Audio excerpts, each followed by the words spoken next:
to take the risk of doing what we want, which will work to the extent that we realize that what I want, basically, what I really want is what you want. And I don't know what you want. Surprised me.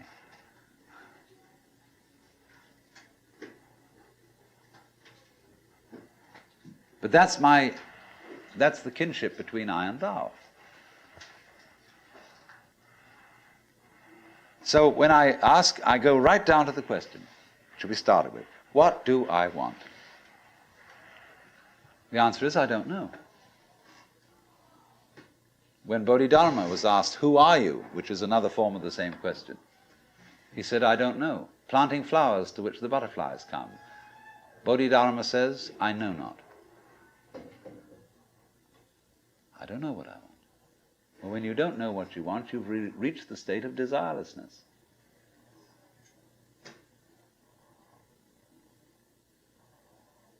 When you really don't know. But you see, there's a beginning stage of not knowing, and there's an ending stage of not knowing.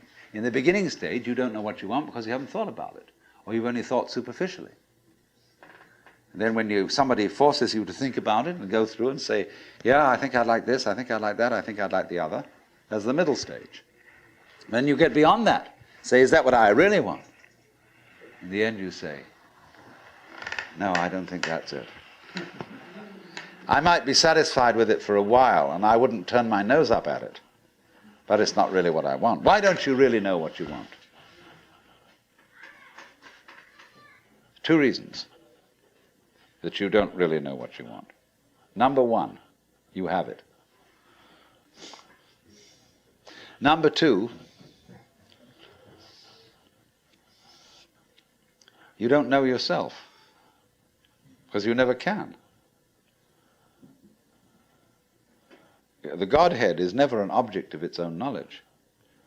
Just as a knife doesn't cut itself, fire doesn't burn itself, light doesn't illumine itself.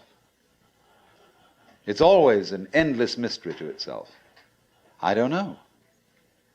And this I don't know, uttered in the infinite interior of the spirit,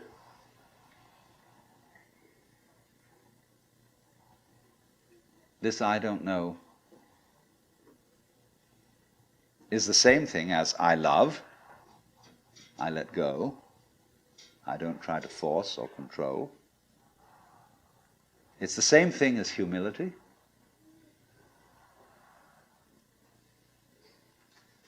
And so the Upanishads say,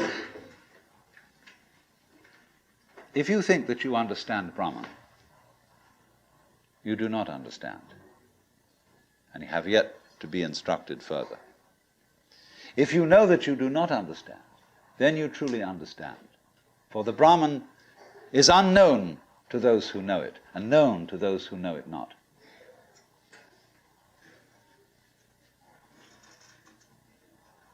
And the principle is that any time you, as it were, voluntarily let up control, in other words, cease to cling to yourself, you have an access of power. Because you're wasting energy all the time in self-defense, trying to manage things, trying to force things to conform to your will. The moment you stop doing that, that wasted energy is available. And therefore you are, in that sense, having that energy available, you are one with the divine principle. You have the energy. When you're trying, however, to act as if you were God, that is to say, you don't trust anybody and you're the dictator and you have to keep everybody in line, you lose the divine energy. Because what you're doing is simply defending yourself. So then, the principle is, the more you give it away, the more it comes back. Now you say, I don't have the courage to give it away. I'm afraid.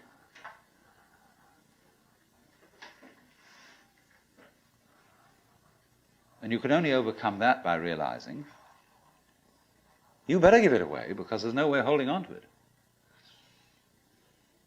The meaning of the fact, you see, that everything is dissolving constantly, that we're all falling apart, we're all in a process of constant death, and that the worldly hope men set their hearts upon turns ashes, or it prospers, and like snow upon the desert's dusty face, lighting a little hour or two is gone. You know, all that Omar Khayyam jazz.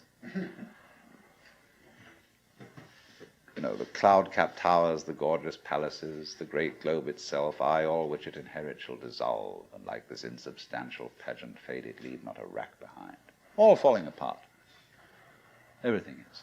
That's the great assistance to you.